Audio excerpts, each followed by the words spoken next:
வணக்கம் ஃப்ரெண்ட்ஸ், இது நம்ம சேனல் பிரணேஷ் மம்மி.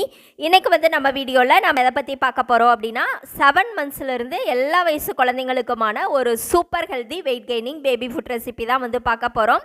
குழந்தைங்க நல்லா விரும்பி சாப்பிடுவாங்க, வயிறு நிறைய சாப்பிடுவாங்க, நல்லா டேஸ்டியாக இருக்கும், நல்லா சூப்பராகவே வெயிட்டும் போடும்.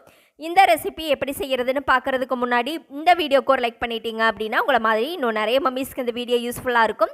அது மட்டும் இல்லாமல் இப்போ தான் நீங்கள் ஃபஸ்ட் டைம் நம்ம சேனல் பார்க்குறீங்க அப்படின்னா மறக்காமல் நம்ம சேனலை சப்ஸ்கிரைப் பண்ணிக்கோங்க. ஓகே ஃப்ரெண்ட்ஸ், இந்த super healthy wait gaining baby food செய்கிறதுக்கு இன்றைக்கி பார்த்திங்க அப்படின்னா நான் ஒரு ஸ்பூன் அளவுக்கு நட்ஸ் பவுடர் எடுத்திருக்கேன். இது கூடவே ஒரு துண்டு ஆப்பிள், ஒரு துண்டு கேரட், 2 டேட்ஸ் எடுத்திருக்கேன். இப்போது ஸ்டவ்வில் ஒரு பேன் வச்சுக்கலாம். இதில் ஒரு ஸ்பூன் அளவுக்கு நெய் சேர்த்துக்கோங்க. நெய் நல்லா மெல்ட் ஆகி வந்த உடனே இதில் நம்ம துருவி எடுத்து வச்சுருக்கோம் இல்லையா, ஒரு துண்டு கேரட், அதை சேர்த்துக்கலாம். இது கூடவே துருவி எடுத்து வச்சுருக்கிற ஆப்பிளையும் சேர்த்துக்கோங்க. இது கூட விதையை எடுத்துட்டு அந்த டேட்ஸை சேர்த்துக்கோங்க. ஒரு ஸ்பூன் நட்ஸ் பவுடர் வச்சுருந்தோம் இல்லையா, அதையும் சேர்த்து நல்லா வதக்கி விட்டுக்கோங்க. ஆப்பிள்லேயும் கேரட்லேயும் கொஞ்சம் தண்ணி விட்டு வர்றதுனால இது எல்லாத்தையும் அந்த நெய் கூடவே சேர்த்து நல்லா வதக்கி விட்டுருங்க. இது ஓரளவுக்கு நல்லா வதங்கி வரட்டும். இதில் சேர்த்துருக்கிற நட்ஸ் பவுடர், ஆப்பிள், கேரட், அதுக்கப்புறம் அந்த டேட்ஸு எல்லாமே குழந்தைங்களுக்கு சூப்பராக வெயிட் கெய்னிங் ஆகக்கூடியது தான்.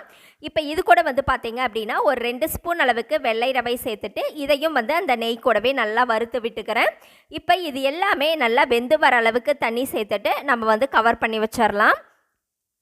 இப்போது இது எல்லாமே நல்லா வெந்து வர அளவுக்கு நம்ம ஃபஸ்ட்டு கொஞ்சமாக தண்ணி சேர்த்துட்டு இது எல்லாத்தையும் நல்லா கலந்து விட்டுட்டு ஒரு பிளேட்டை வச்சு கவர் பண்ணி வச்சுருங்க. ஒரு 5 மினிட்ஸ் இது நல்லா வெந்து வரட்டும். அடிக்கடி கலந்து விட்டுக்கோங்க. இப்போ பார்த்தீங்கன்னா இந்த ஆப்பிள், கேரட், ரவை எல்லாமே 5 நிமிஷத்துக்கு பின்னாடி நல்லா வெந்து வந்துட்டுருக்கு.